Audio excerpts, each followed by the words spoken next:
Olá, boa noite. Hoje é sexta-feira, dia 17 de setembro. O Alterosa Alerta, segunda edição, está no ar.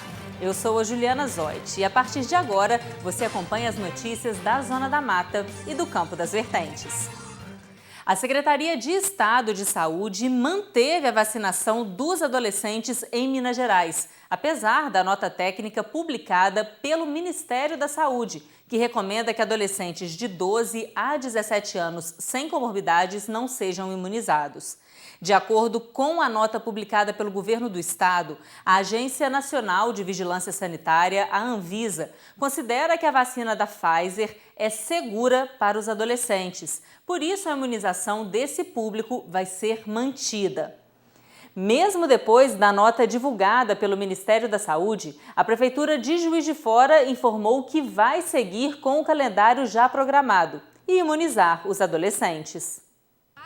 Mesmo depois da recomendação do Ministério da Saúde para suspender a vacinação em adolescentes de 12 a 17 anos, a Prefeitura de Juiz de Fora manteve o calendário para este público. Eu acho que a expectativa de tudo voltar à normalidade é maior para todo mundo, independente se é adolescente, se é idoso.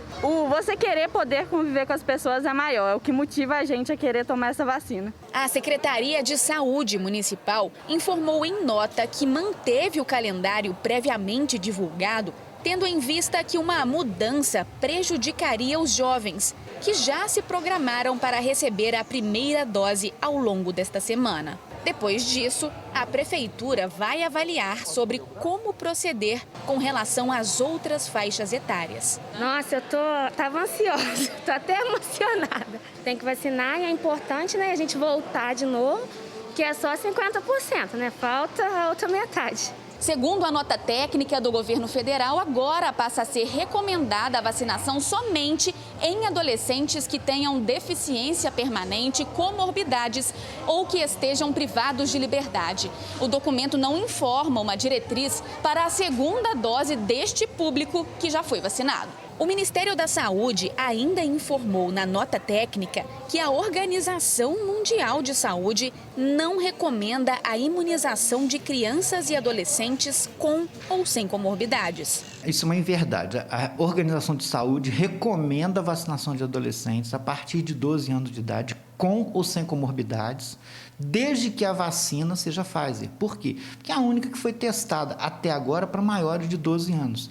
E essa recomendação ela também é feita pela Anvisa, uma normativa da Anvisa que coloca o mesmo ponto que a OMS coloca. Então, essa restrição não existe. Outra alegação do Ministério da Saúde foi com relação à forma de manifestação da doença nos adolescentes. Seria sintomático ou teria sintomas leves e essa foi uma das explicações para tirar essa vacinação. Outra inverdade, porque na verdade o que você tem que fazer? Você tem que expandir a vacinação, vacinar o maior número de pessoas possível, como nós já discutimos, para que você, vacinando muita gente, você reduza a circulação do vírus. Agora, de verdade, não há nenhuma contraindicação, é importante nós falarmos isso para os pais, não há contraindicação. A frequência de miocardite pós-vacina, ela é infinitamente pequena, infinitamente menor do que a incidência de miocardite pós-Covid nessa faixa etária. Então, o Covid vai dar muito mais miocardite do que a vacina.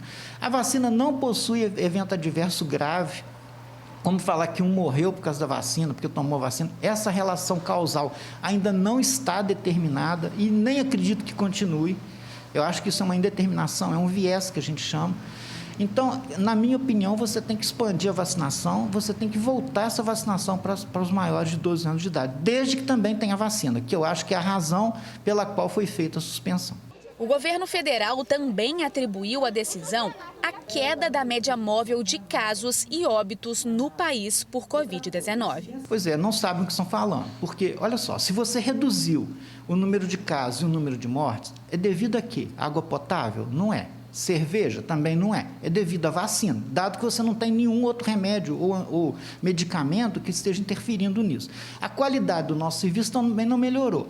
Ela já é estável. A quantidade de leitos de UTI continua lá do mesmo jeito. Então, a que você atribui a redução do número de casos? A vacina, não tem outra causa.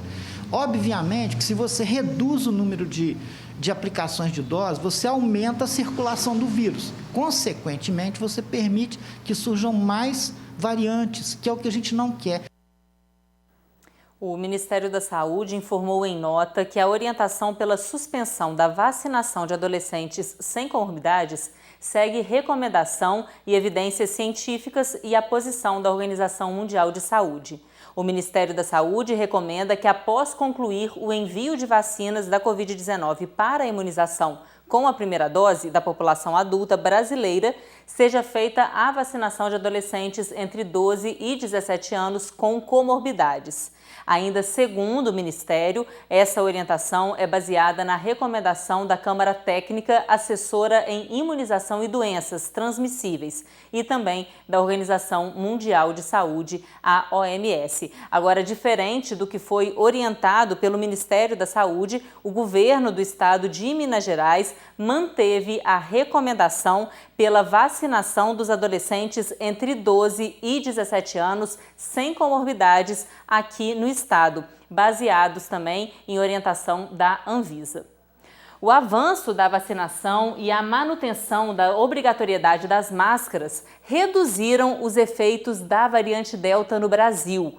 É o que dizem os especialistas após 4 meses do primeiro caso da variante registrado no país. O primeiro caso no país foi em maio em um navio de Hong Kong ancorado no Maranhão.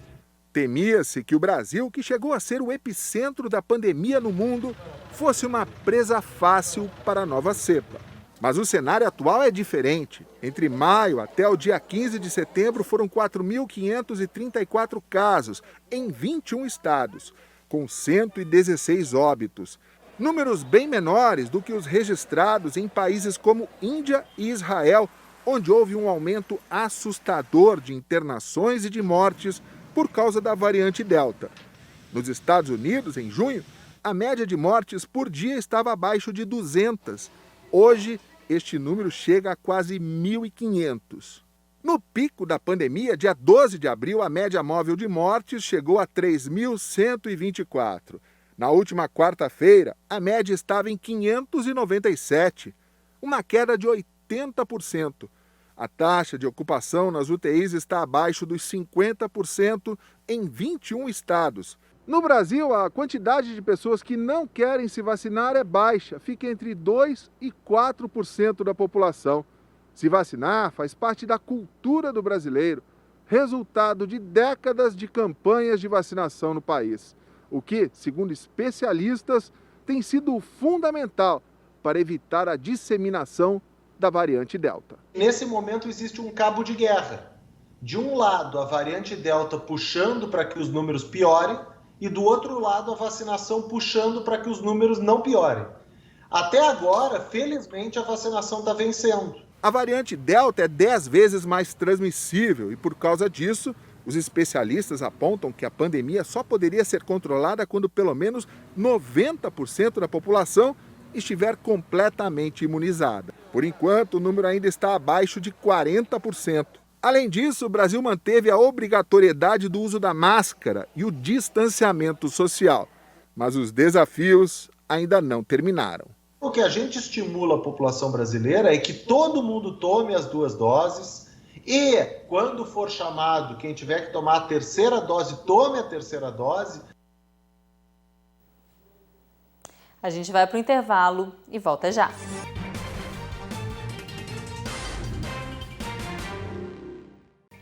Já estou de volta.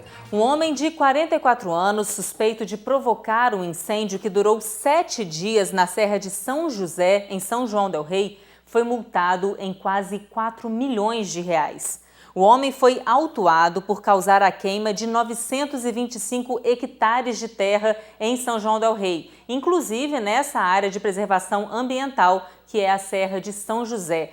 Isso corresponde a uma área de como se fossem 925 campos de futebol.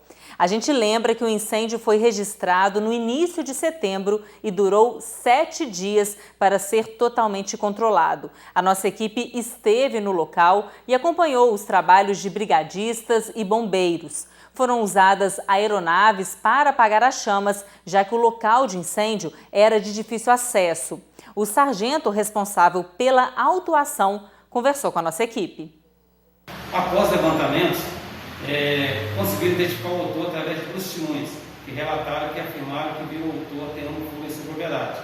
Diante disso, a Polícia Militar de Meio Ambiente lavrou um auto de infração em desfavor do autor no valor de quase R$4 milhões. Além dessa multa, o autor responderá por 2 crimes, de incêndio florestal e contra o patrimônio. A fauna e flora local foram muito afetadas por esse delito ambiental irreparável. Pois é, um prejuízo aí irreparável, como disse o sargento, causado pela ação de apenas um homem. E um homem foi preso por estupro de vulnerável. Segundo a Polícia Civil, ele foi pego em flagrante depois de se masturbar ao lado de uma criança de apenas 10 anos em um ponto de ônibus, isso na região central de Juiz de Fora. Laís Possani. O caso aconteceu no dia 10 deste mês. Segundo a Polícia Civil, a vítima, uma criança de 10 anos, estava em um ponto de ônibus no centro de Juiz de Fora, acompanhada de uma vizinha, de uma outra criança. Quando o suspeito, um homem de 58 anos, se aproximou, sentou ao lado da menina e começou a se masturbar e a passar a mão no corpo dela. A vizinha, que estava com a criança, percebeu o que aconteceu e reagiu. O homem fugiu, mas foi encontrado pouco tempo depois em um hotel. Ele foi preso em flagrante e responde por estupro de vulnerável, um crime que, segundo a polícia, é inafiançável e tem pena de 8 a 15 anos. Esse suspeito, segundo a polícia, é de Barbacena e estava preso em Belo Horizonte por suspeita de pedofilia. Ele foi solto recentemente, ficou um tempo em Conselheiro Lafayette e há um mês estava em Juiz de Fora. Em determinado momento, ela sentou no ponto de ônibus e o suspeito teria chegado perto, sentado, e simulou uma ligação no celular com o momento pelo qual ele passou a mão nas nádegas, nos órgãos genitais dela. E depois começou a se masturbar. A mulher que estava acompanhando viu essa situação, as pessoas que estavam em volta também detectou aquela situação e ele empreendeu fuga. Logo depois disso, ela foi atrás, ele tentou esconder, inclusive, atrás de uma outra situação em que ele tentou se esconder, um local que era uma questão de jornal. Depois ele continuou e entrou no Joalpa Hotel. Momento em que ela conseguiu um celular emprestado e chamou a polícia. A polícia militar, logo em seguida, esteve no local e foi realizada a prisão. A Polícia Civil ratificou a prisão e, diante disso, ele já se encontra preso. Inclusive, a prisão em flagrante já foi convertida em prisão preventiva, tendo em vista que ele também já respondeu por estupro de vulnerável em Belo Horizonte, importunação em Ouro Preto e outras situações envolvendo meninas, envolvendo estupro de vulnerável. Na delegacia, a Polícia Civil identificou que essa criança era também vítima de exploração infantil. A vizinha que estava com ela colocava a criança para vender doces para ganho próprio. A Polícia Civil acionou o Conselho Tutelar. A mãe da menina e essa vizinha também devem responder criminalmente. Com relação à vizinha, como há suspeitas de que ali estava sendo vendido doces, balas, e que, em tese, essa menina de 10 anos e também a menina de 2 anos estava ali por perto, ela poderá responder por abandono moral, com detenção de 1 a 3 meses, porque ele estava numa situação que estava uma situação constrangedora para essas crianças.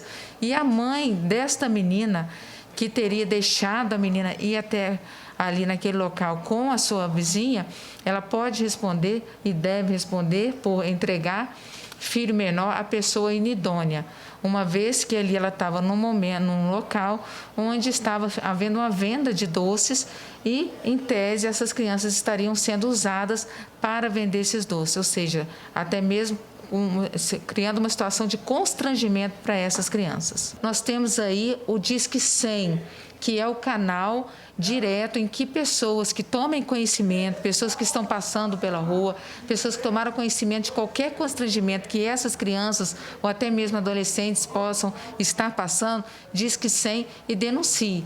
Muitas vezes pode salvar a vida dessa criança e para que essa criança não siga outros caminhos que não é a questão da educação. Que situação absurda. Essa criança vai ser acompanhada agora pelo Conselho Tutelar. A gente vai para mais um intervalo e volta já já.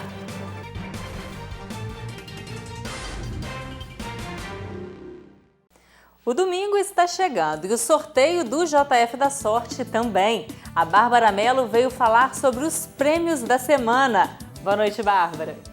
Oi, Ju, boa noite para você que está acompanhando o Alterosa Alerta, segunda edição. E, Ju, eu tô chegando com notícia maravilhosa, tá? Porque a premiação do JF da Sorte agora do próximo domingo, dia 19, tem mais uma premiação maravilhosa, porque só no quarto prêmio tem mais um carrão 0 km, um Fiat Argo que tá maravilhoso e ainda R$5.000 no primeiro sorteio, R$5.000 no segundo sorteio, R$5.000 no terceiro sorteio e ainda 10 giros da sorte no valor de R$1.000 cada. E você que está nos acompanhando, já aproveita o QR Code que está aqui na tela, baixe agora mesmo o aplicativo do JF da Sorte, sem sair de casa, com pagamento também através do Pix. E lembrando que você pode adquirir o seu JF da Sorte também em vários pontos de vendas espalhados em Juiz de Fora e região. O que não tem é você perdendo tempo. Garanta já o seu título do JF da Sorte e contribua com a Pai Brasil, cedendo o direito de resgate e concorrendo a valiosos prêmios.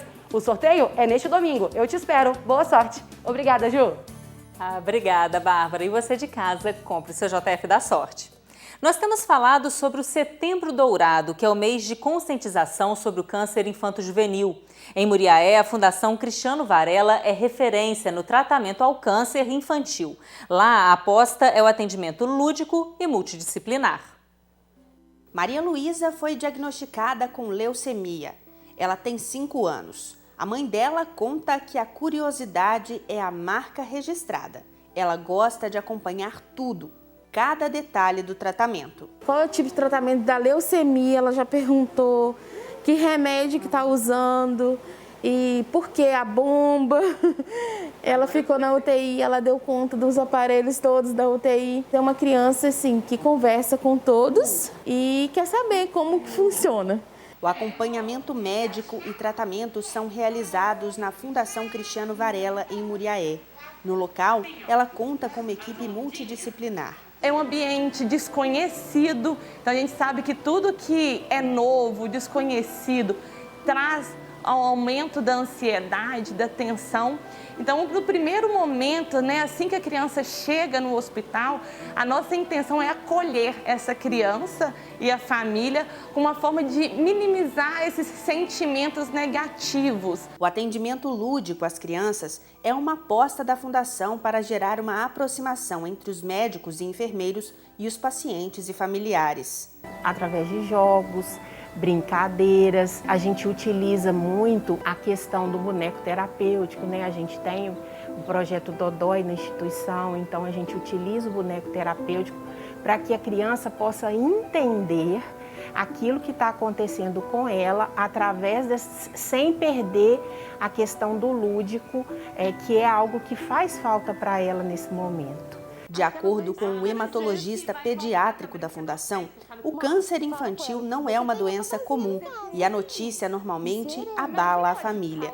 Por isso, o acolhimento é fundamental. É muito importante ressaltar que ninguém tem culpa da criança estar com câncer. Muitas vezes, a mãe da criança é acusada de ter deixado a criança evoluir para a leucemia porque tinha uma anemia que deixou passar. Isso não é verdade, isso é um mito. O que acontece é que a própria leucemia provoca anemia. Não há como evitar a leucemia. Essa culpa é muito importante tirar. Isso aí. Uma boa noite para você e um bom final de semana.